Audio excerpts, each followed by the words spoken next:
Howdy all, I'm about to engage on another one of my DIY projects. I want to refurbish this Minelab Slim Pack battery with end-loop batteries. My detector's not going to care what colour they are. I picked them up for 20 bucks off eBay, and this Slim Pack battery only lasts about, when it's charged after 16-17 hours, put in the detector, and it only comes up about half the bars, so I think the battery has had its day. So first thing I've got to do with these batteries, you'll note I've already taken this apart last night, is you've got to get this off. This should slip off okay, you'll find it's siliconed on. The next thing you need to do before you take the top cover off is to get a knife and slip it all the way down to lift the silicon off underneath. It's silicon like that. Then you use this and you put it in the little gap that's in there, and you just slowly tease off the cover all the way around. It takes about 5 minutes to get it off, and you'll notice it'll pop straight off. You'll see on the lid, you'll see an inside, can't see it here, you'll see an inside lip, and you'll see in the gap there you see a little clamp. So the idea is not to break those off, so you can pop it back on. Now that's the battery there, the supplied one. What I'm going to do here, you can see the end here, got the circuitry for the charging plug. I'm going to try and push down the paint spatula down there and to break those connectors. I'm figuring that the battery is siliconed in the bottom, so I'm going to take that out now and get on to the next stage. Okay, managed to get the battery out. Took me probably about 10 minutes.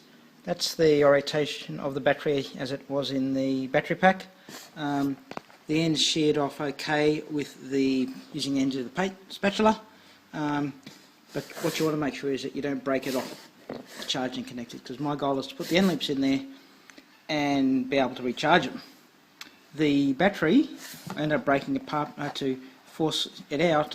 What I did was I put the spatula down the centre of the battery when I was in there to break the silicon, and then took each quarter out separately. It's actually not siliconed in, it's got double-sided tape. Turn the battery over, it's held in with a nice strip of double-sided tape, 2 batteries long, so it sticks pretty well.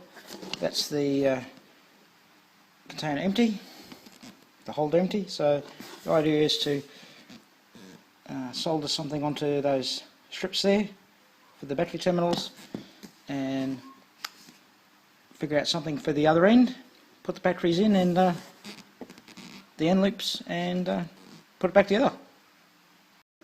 Alright, this is the battery pack that you put your disposables in, and this is one I'll just take it apart to show you what I have to do down the other end. So I just have to make a clip or a clamp or a set of springs that does that, so it can hold the end loops in tight in the battery pack. The connectors on the end are quite thin strips of metal. I'm not too sure exactly what they are, probably aluminium, so you can't really rest a battery up against that. So what I did, I went to J-Car, got a battery pack, $1.50. I'm going to cut the ends off each end and hopefully hook up one in there and put the spring, maybe super glue it in down that end. So I'll just get a hacksaw blade, should be able to trim that end off quite nicely, and I may have to do some soldering at this end. Okay, finally got a chance to get back to finish off my FBS battery conversion to take AAs. Recapping, that black piece there is off a AA battery holder I got from J-Car, and I've modified it.